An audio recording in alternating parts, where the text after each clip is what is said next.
All right, full time. Arsenal has gone away at the Selhurst Park and they've beaten Crystal Palace by 5 goals to 1. It's not what I anticipated because I thought this game of football will be a win for Arsenal, but it won't be an easy one. Like it started, Arsenal scoring in the 6th minute, then 6 minutes later, Ismail Sarr went ahead to obviously get Arsenal into level, get Crystal Palace into level times, and then later, some minutes later, like 8 minutes later, Gabriel Jesus put them ahead. I never really anticipated that it's really gonna go beyond a 3-1. That is it, when Kai Havertz obviously made it 3-1 before they went to halftime. But obviously, Arsenal have eased past the side of Southampton. But before all this happened, when it was 2-1, Saliba was responsible for a mistake, a howler, and it required David Raya to come in through and obviously step in and put in a very big shift. Welcome to the Rokani Media Football. Hope you guys are really having fun. Arsenal is back to the winning ways in the Premier League. It was like a mini drought of wins because the previous 2 games they drew away at Fulham 1-1 and they drew at Emirates against Everton by 0-0. That was really very unacceptable by the club of Arsenal because they went ahead to drop 4 points into games, and those are games that I thought Arsenal would have gone ahead obviously register wins. And I told you the reason as to why Arsenal lost those games, it was because of poor management of the manager. And you know it well that I told you that when you see Kai Havertz and Odegaard in that midfield, that means Arsenal is really going to be very fluid in the attack. The fluidity of the attack was obviously written over the way that's really going to be immense. And you've got to hate to see it today that they had 2 attacking midfielders that could obviously threaten that side of Crystal Palace. And though Arsenal looked a little bit of weak in the midfield and Crystal Palace would obviously run them out, but Arsenal was like, the most initiative is us coming in here and obviously winning this game of football and scoring very many goals. By the way, I've never seen a team go at Selhurst Park and beat them by 5 goals to 1. Remind me of that big team that you have in your mind that has gone at Selhurst Park and beat them by a margin of 4 goals. In most cases, it's always a 1-goal margin. Like you saw Palace played Arsenal in the midweek. It ended 3-2. That's how it has always gone ahead to be. When they're playing away from home, they can do all what they really do, they can really consider as they want. But at home, it has been one of those hard teams to obviously concede very many goals into the mix. So that is Crystal Palace for you. They've gone ahead to swallow 5 from the club of Arsenal, and that leads us to our sponsor known as Muno Gadgets before we go further into breaking down this video. Muno Gadgets are dealers in brand new phones and brand new laptops, and if at all you feel like you need a used phone and a used laptop, go ahead and obviously call them on +256 70 99 88 665. That is Muno Gadgets for you, and you'll thank me later. Right? They also have affordable smartwatches. You can as well see them do their job, or do you the job, by obviously calling them that number. The smartwatches are really very, very affordable. I might say that. So call them on that number and they'll get you those affordable smartwatches as Muno Gadgets, right? So that is exactly what you're really having in here for you onto this channel. Now, let's get into the game. Jesus has scored a brace, you know, and every goal that Arsenal has scored today has had a name of Gabriel Jesus written in it. Either in the first attempt and he misses, or the attempt that he really crossed the line, or the third or secondary assist. Jesus has had his name written all over onto this. Now, the first goal, cross brought in by Bukayo Saka. This guy, Gabriel Jesus, goes ahead to obviously shield or protect the ball, and Jesus really went ahead to obviously get a free hit, you know. That was the first goal. Second goal, Partey lays it back to him and he really hits it with precision into the back of the net. Third goal, cross brought in by Martinelli. He heads that ball and guess what denies him? It's the post. But as the ball ricochets from the post, it fell to the vicinity of Martinelli and it went ahead obviously crossed that line to make it 3-1 for the club of Arsenal. Then the fourth one, you saw to it that it was a counter-attack for the club of Arsenal, And guess what happened? Trossard laid it for Jesus. And by the way, that is the miss that he got, because I think it would have gone ahead, obviously look better and better and better and better. But guess what Jesus went ahead to do? Jesus came up and obviously did something bad, because for me, that was a miss, you know? That was a miss, you know? That was the easiest goal that Jesus had to obviously put into the back of the net, but he went ahead and obviously missed that seat. And I was like, Jesus, please, why don't you bag yourself a hat-trick in? You understand? So, I think after missing that, Kai Havertz was there to obviously head it at the back of the net to make it 3-1. And Arsenal went to half time when it is 3-1. In the second half, Arsenal came up. Sorry, we are talking about, that was the fourth goal, you know. I'm talking about the fourth goal. The fifth one, he runs towards the outside touchline on the left side. He plays in Carafiori. Carafiori plays in Declan Rice, and Declan Rice buries that ball into the back of the net. And Gabriel Jesus is really trying to erupt. And in a space of 3-4 days, he has scored 5 goals in a space of, against the same team. They've been playing Crystal Palace, and they've gone ahead, obviously beat Crystal Palace by 5-1. First game in the midweek, 3-2. He scored all those goals, and he came here and obviously led Arsenal to the win. And I've always told you that there is no striker in the world that scores every chance that he really gets, you know. Today, Erling Haaland was there, but all what he needed was chances, but he never got them. You get? And for a striker to be judged wasteful, you have to obviously create him chances. I've gone ahead and obviously told this to my people that really support Man United, that look at every time Rasmus Højlund is being fed in, he scores goals. And that's the same player as Gabriel Jesus. And all what he needed was that confidence that I can really get back to the score sheet. And the manager did him great, that he showed him that I trust you as my number 9 because you scored a hat-trick against Crystal Palace. I've gone ahead, obviously, get you back here, and I want you to score goals. And that's what Gabriel Jesus did. Three goals in the midweek and 2 here, and those are his first 2 goals in the Premier League this season. And he has gone ahead open up his Premier League account goal today. And it's really going to be very important for him to obviously continue really scoring in games like this, because the manager has been looking for centre forward, and Jesus is like, I'm supposed to be your number 9. And for everyone who knows me, I've been one of those people that have gone to stood in for Gabriel Jesus, and I've defended him every time people have tried to obviously slate him. I've been like, this guy is one of the best players that you'll ever talk about, and he'll obviously bring you the best of the best performances that you'll ever really look at and really appreciate. That, oh my, this guy is really great. That is Gabriel Jesus for you. And 2 goals today, and I know I think they're playing on the 26th, right? They're going to be playing against Ipswich at Emirates. I think he'll have enough rest and will come on to do the needful. And the beauty of him is that when he starts to score, he doesn't stop. And one thing that can stop him, I think, for me, are injuries. And if Jesus can keep himself fit, I tell you, you're going to see him banging in those beautiful goals that you all want. So that is Gabriel Jesus for you. And he has put in another fantastic performance that people who have always gone ahead to say Arsenal should get in number 9, Jesus shouldn't be here, are like, all right, maybe we are wrong. And I tell you, if he can keep himself fit, you'll tell me what this guy is good at doing every time. So that is Gabriel Jesus for you. The other positive is that Kai Havertz has been on target again. You know, I think this is his 6th Premier League goal of the season. So, as I told you, I really have huge faith in him that he can obviously score 20 goals in the Premier League. I tell you, he can. He can. Kai Havertz can really get those goals into his locker. And there are 14 to go. And I told you that in the second half of the season, that's when very many players score very many goals. And if he's really having 6 right now with the 2 games to go to obviously end the first half of the season, he still has some more things to do.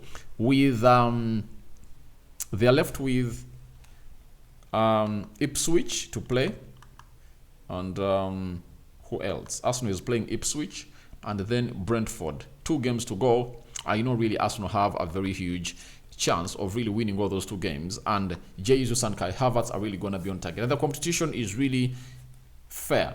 You get, the manager is like, Kai Havertz, you've played very many games and you haven't gone ahead to be scoring goals. Jesus is in, he's scoring goals, let him lead the line, you know? And this is one of the things I've always gone ahead to criticize Mikel Arteta about, that like in the game they played against Everton, you know, why do you get on Waneri? Leave Odegaard on, let Kai Havertz drop deep, you know, we have been playing today, and let Jesus lead the line. What's the importance of Jesus leading the line? I've always said this, you know, he really makes good runs to obviously enable these other players to obviously get spaces to operate into, and he also makes runs that he can easily be really seen early with that through pass of Martin Odegaard and so on and so forth. So that is what the guy brought onto the table. The other player that was on target was Martinelli, 6th goal of the season, and I really felt like he needed it badly. If there is anything he needed, it was that. He needed it badly. He needed that goal badly, I tell you. That goal meant a lot to Martinelli, because the manager had trusted him to play a full 90. And I think it would have gone ahead and looked good for him if he never really went ahead to score in such a game, because he needed it. He needed it. And Declan Rice had an assist for that. As he shot to goal, this man read that shot and went ahead to obviously put his foot there, and it went into the other side as the goalkeeper, Dean Henderson, went the wrong way. That is Jordan Henderson. So that is Martinelli for you. And Declan Rice, coming off the bench, he has been injured, and he came off the bench and did something great. You know, something great that he did was all about having an assist and a goal. I think this is the levels where you want Declan Rice to be. And I think we've all gone ahead to obviously speak out loud that maybe he played very many games last season because he never missed out on any game that the manager wanted him to play. He played all the games in the Premier League, 38, and he played all the 10 games that Arsenal participated into the Champions League. You know, that takes to 48. I think there is a game in the Carabao Cup. I think, did he play like 1 or 2 games? So he played like 40 games. He played for England. He went to the Euros. I think this rest that he has been getting has helped him really find himself into a recovery mode. And we're really getting to see the Declan Rice that we all saw sign for Arsenal from West Ham. So I think this will be a right moment for him to hit the ground running in form as they head into the second half of the season, because with 19 games to go, if Arsenal is to hit 90 points, I told you in the match preview, in the match day live, that right now they are left with 2 games to obviously make it 19. And that means they are left with 21 games to mark the end of the season. And they're having 33 points. There is a deficit of 56. Now, if you are to divide 56 by 3, that is 1, 2. That means Arsenal has to win almost 19 games. You know, they should only lose 2 games. Is that possible? That is the most important bit of it all, and you're waiting to see whether it will happen. But Declan Rice is in good form, but the most worrying bit of this game has been Saka really walking off. You know, looks like he has pulled a hamstring, and it really came in early. And when you see Saka really moving or getting off the field of play, you have to understand that it's really serious, because he's this man that has played through pain for a long time, and he really went ahead to obviously say, I can't really do it anymore. And the manager was like, all right, get off. Martinelli Trossard came on, and he put in a very beautiful performance. And I think in these games that Arsenal are really going to play, I don't see any reason as to why people should worry about not having this guy on, because we all know what he puts on the table. Not so?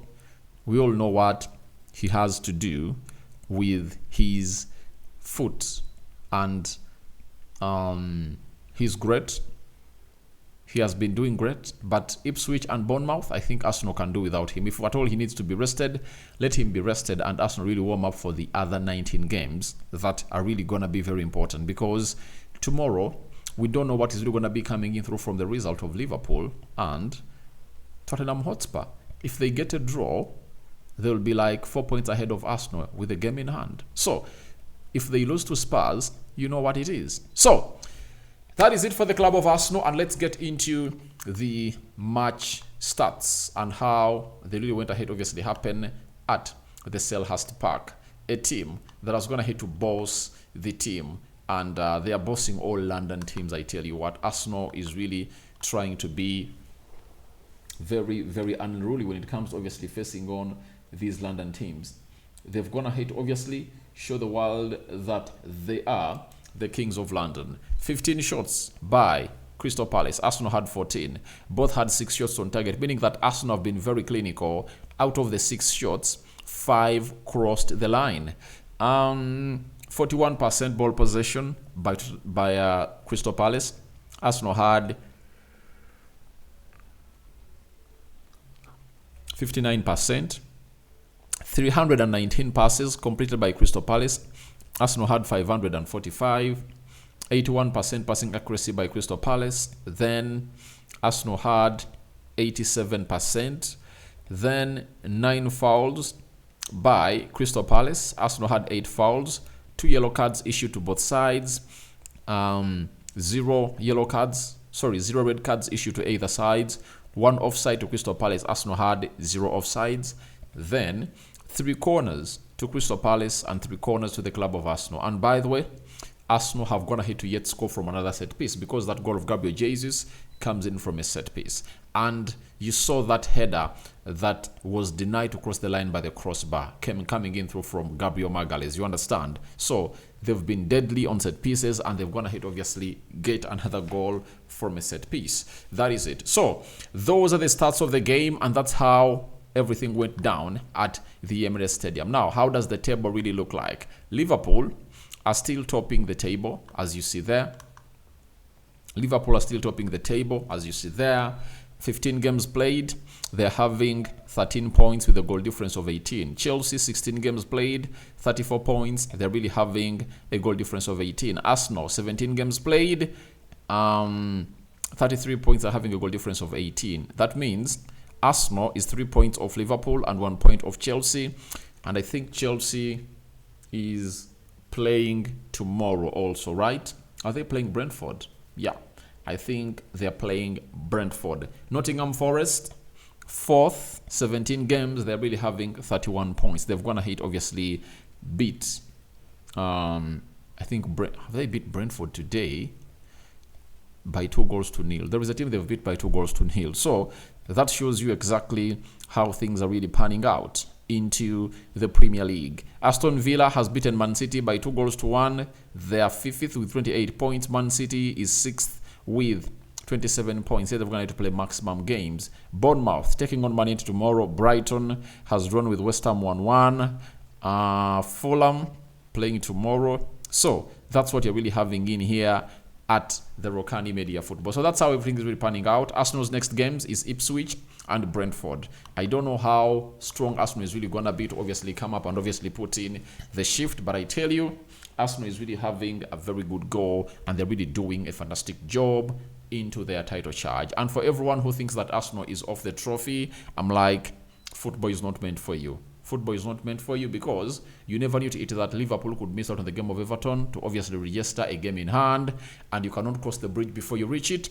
Then they drew with Fulham, and you don't know what's going to be happening at the Tottenham Hotspur Stadium tomorrow in a match preview that I'm going to be dropping early morning as we really wait for those games to obviously start off. So guys, that's what I had for you.